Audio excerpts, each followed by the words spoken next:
El Santo Evangelio según San Marcos. Capítulo 10.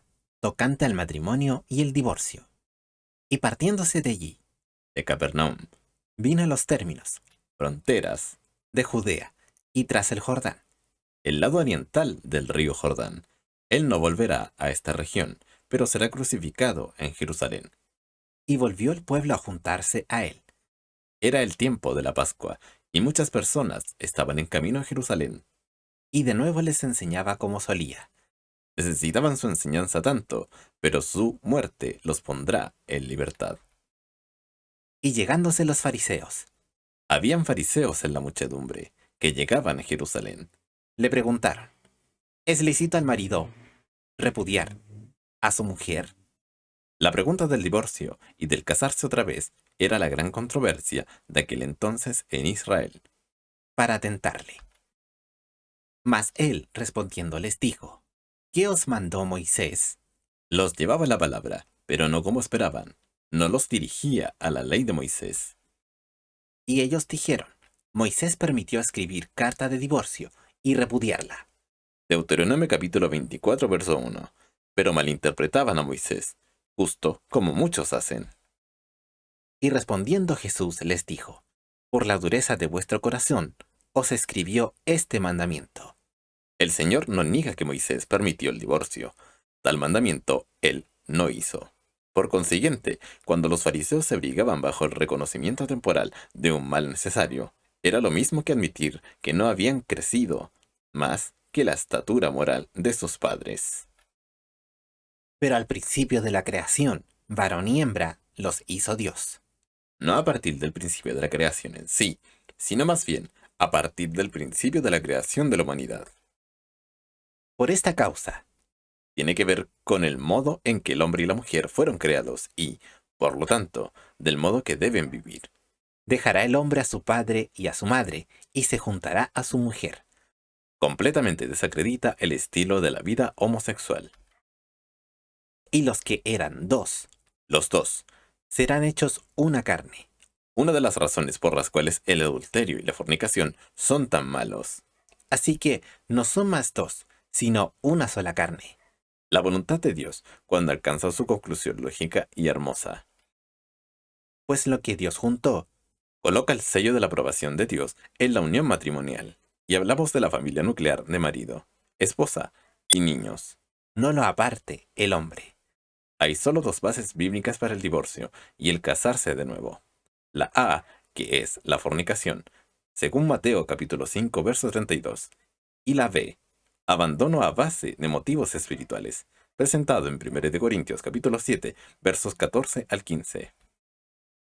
Y en casa, donde evidentemente se habían detenido para pasar la noche en el camino a Jerusalén, volvieron sus discípulos a preguntarle de lo mismo, el asunto del divorcio y del casarse de nuevo.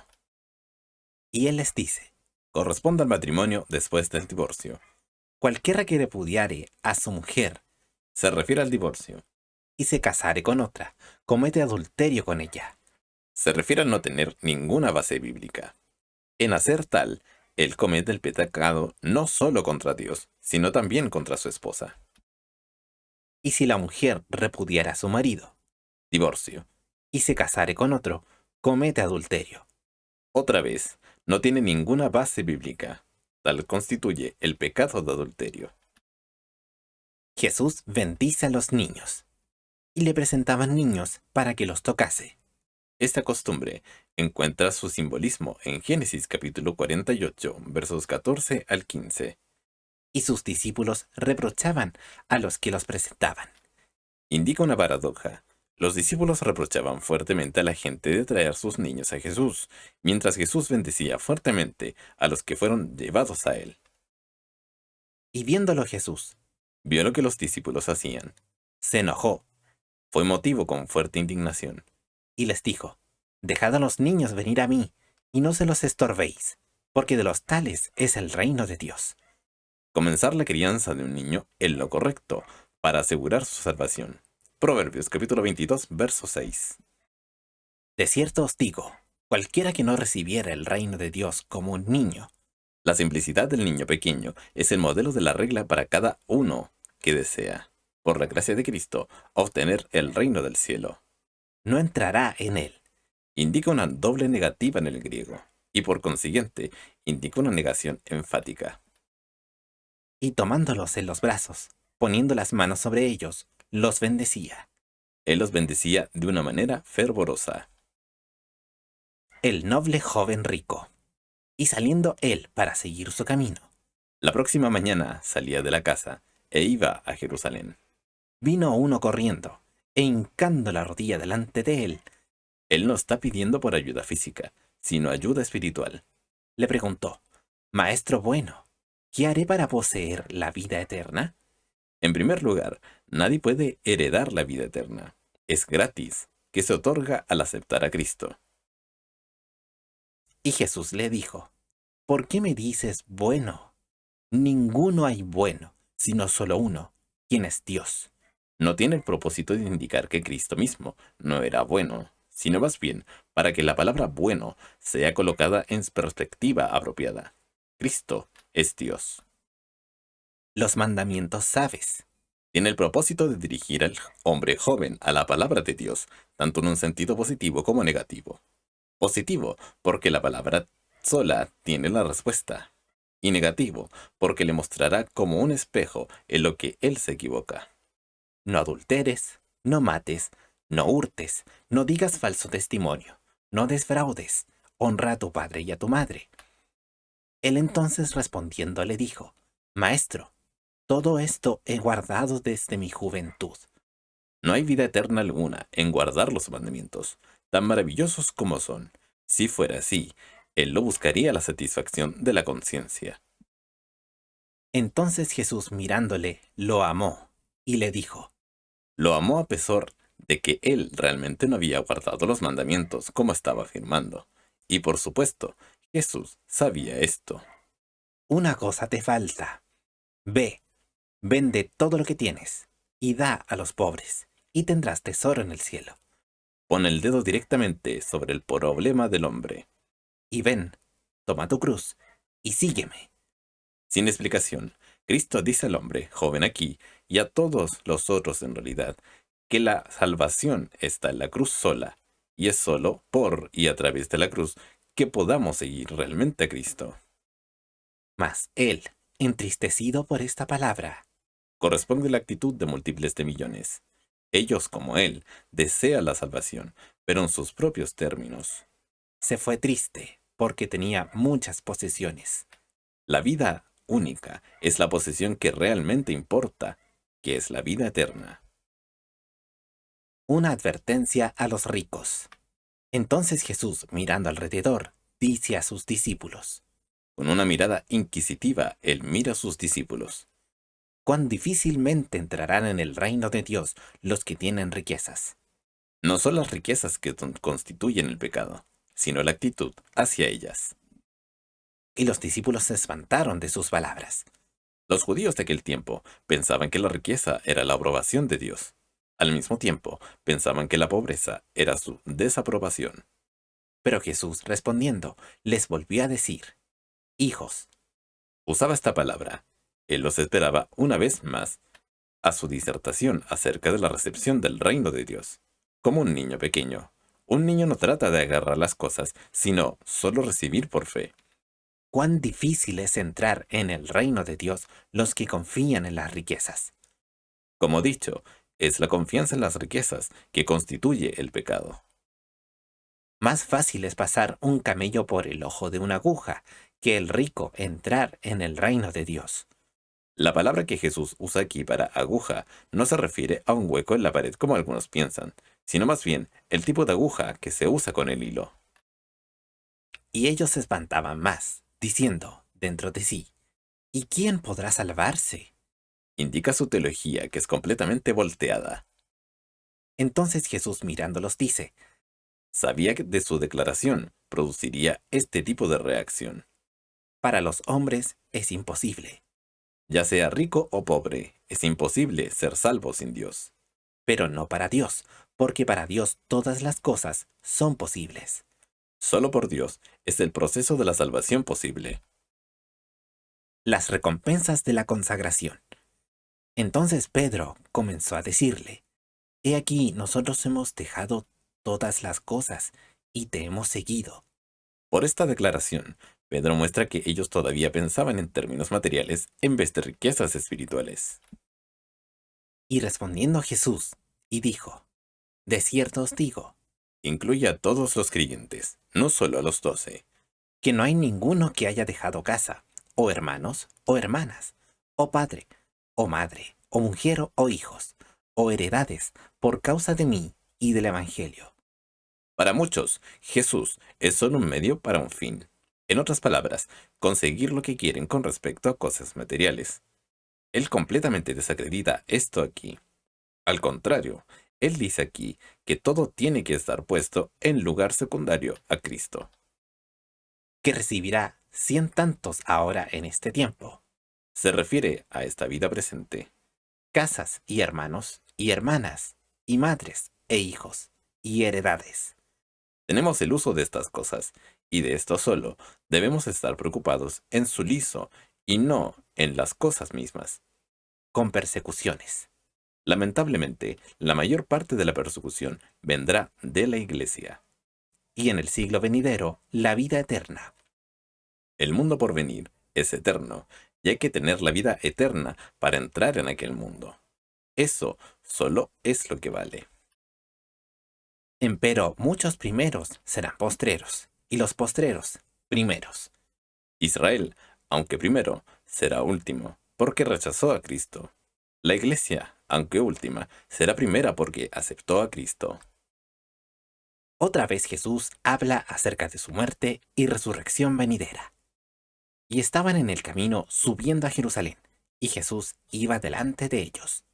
Demuestra Cristo que camina delante de sus discípulos, y con un objetivo y motivo. Y se asombraban, Había algo acerca de él que ya era diferente. Una gran tristeza. y le seguían con miedo.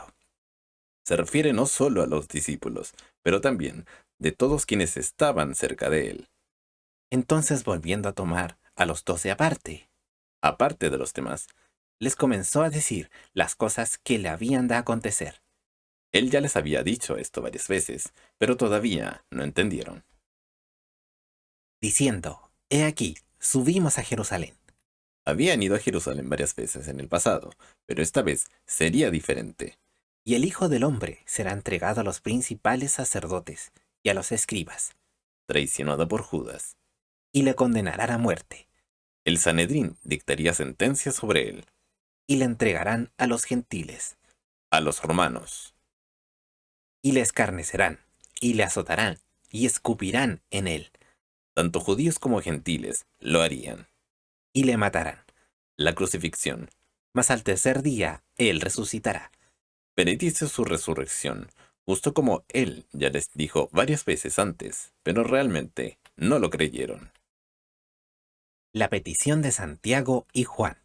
Entonces Santiago y Juan, hijos de Zebedeo, se acercaron a él, Mateo afirma que Salomé, la madre de ellos, evidentemente viajaba con ellos. Quiso hacer una petición. Los hijos la motivaban a presentarla. diciendo, Maestro, querríamos que nos hagas lo que pidiéremos.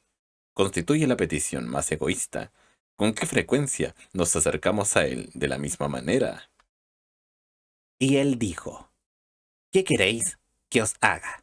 En efecto, él interroga a cada creyente con la misma pregunta.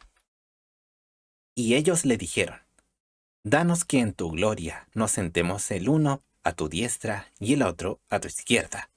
Se refiere a las posiciones más codiciadas. Hablaban de la gloria mientras él hablaba de la muerte. Entonces Jesús les dijo, ¿no sabéis lo que pedís? Caracteriza tantas peticiones hechas por los creyentes. ¿Podéis beber del vaso que yo bebo o ser bautizados del bautismo de que yo soy bautizado? Las dos preguntas significan la cruz. Y ellos dijeron, podemos.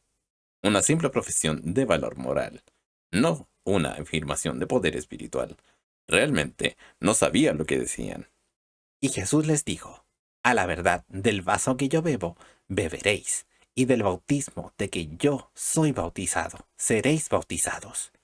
Corresponde no solo a los 12, pero a todos quienes siguen a Cristo, y para siempre. La cruz exige eso. Mas que os sentéis a mi diestra y a mi siniestra, no es mío darlo, Las posesiones en el reino están determinadas tímidamente por la voluntad de Dios.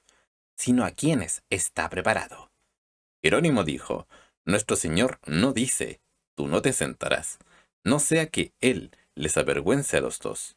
Tampoco Él dice, tú te sentarás, no sea que los demás tuvieran envidia, sino que al extender el galardón a todos, Él nos anima a todos a contender por ello. Y cuando lo oyeron los 10, comenzaron a enojarse con Santiago y con Juan. Los hijos de Zebedeo querían ser los primeros y los 10 no querían ser los últimos. Así era la energía de la naturaleza carnal en cada uno de los 12. Mas Jesús llamándoles, les dice, ¿sabéis que los que se ven ser jefes entre los gentiles se enseñorean de ellos? El camino del mundo. Y los que entre ellos son grandes tienen sobre ellos potestad. En el mundo, la posición mayor la lleva la autoridad mayor. Mas no será así entre vosotros. El camino del mundo no es el camino del Señor. Antes cualquiera que quisiere hacerse grande entre vosotros será vuestro servidor. Siervo. Y cualquiera de vosotros que quisiera hacerse el primero Ocupar la posición mayor. será siervo de todos. En el reino de Dios, la grandeza del individuo procede del lugar más humilde que él ocupa como siervo de todos. Porque el Hijo del Hombre tampoco vino para ser servido, Declara Cristo como el ejemplo, mas para servir, para ser un siervo. y dar su vida en rescate por muchos. Él es el mismísimo Dios del mismísimo Dios, pero se encarnó en carne humana y hecho siervo a la humanidad. ¡Qué reprensión a sus discípulos y a nosotros! La sanidad de Bartimeo, el ciego. Entonces vienen a Jericó, Es el único lugar donde hace mención que él estuvo en Jericó. Sería un día impresionante para algunos. y saliendo él de Jericó y sus discípulos, y una gran compañía, Bartimeo, el ciego, hijo de Timeo, Sugiere la posibilidad de que Bartimeo era de una familia prominente, estaba sentado junto al camino, mendigando. simbólico de todos los hijos de la raza caída de Adán. Y oyendo que era Jesús el Nazareno, Sin duda alguna, él había orado por este momento. comenzó a dar voces, Quiere decir en el griego que él seguía clamando repetidas veces, una y otra vez, a Jesús, y decir, Jesús, hijo de David. un título que se refería al Mesías. El ciego mendigo sabía que él era el Mesías, pero los líderes religiosos no lo sabían. Ten misericordia de mí. Él rogaba con la petición correcta. Y muchos le reprendían, que callase. La palabra reprender es fuerte, que significa censurar severamente. En otras palabras, él decía, y en términos concretos, cállese. Mas él daba voces mayores. Declara que la demanda de ellos tenía el efecto opuesto en él. Hijo de David, ten misericordia de mí. Entonces Jesús, parándose, La fe causó que Cristo se parara. Hará lo mismo hoy en día. mandó llamarle. Y llaman al ciego diciéndole, ten confianza, levántate, él te llama. Debe ser el mensaje de cada creyente a cada alma perdida. Él entonces, echando su manto, Era un tipo de ropa solo para los mendigos. Durante el día, él lo extendía para que la gente tirara monedas sobre ello, y lo utilizaba como frazada por la noche. Él sabía que no lo necesitaría más. se levantó y vino a Jesús. Si todo el mundo viniera a Jesús, recibirían mucho más que Bartimeo. La vista espiritual. Y respondiendo Jesús, le dice, ¿qué quieres que te haga? Es el interrogante hecho a todos los creyentes. Nuestra respuesta revela nuestra condición espiritual. Y el ciego le dice, Maestro, que recobre la vista. Y Jesús le dijo, ve, tu fe te ha salvado. Salvado en el griego es soso, que quiere decir salvar. Se utiliza para significar sanidad física o salvación espiritual. Por consiguiente, la indicación es que Bartimeo no solo fue sanado, sino también salvo. Y luego recobró la vista y seguía a Jesús en el camino. La tradición dice que él siguió a Jesús a Jerusalén y se convirtió en un discípulo ferviente en la iglesia primitiva.